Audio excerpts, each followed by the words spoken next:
Hier aan die linkerkant is 1788.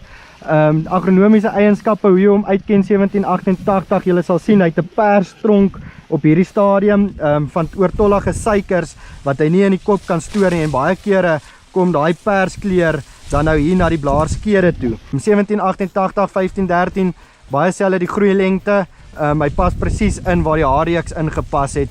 Dis die nuwe genetika deurkom. So as ons bietjie instap, hierdie is 55.000 stand. As ons bietjie koppe oopmaak, 88, hy het ook 'n soliede groot kop, is 55.000 stand hier geplant.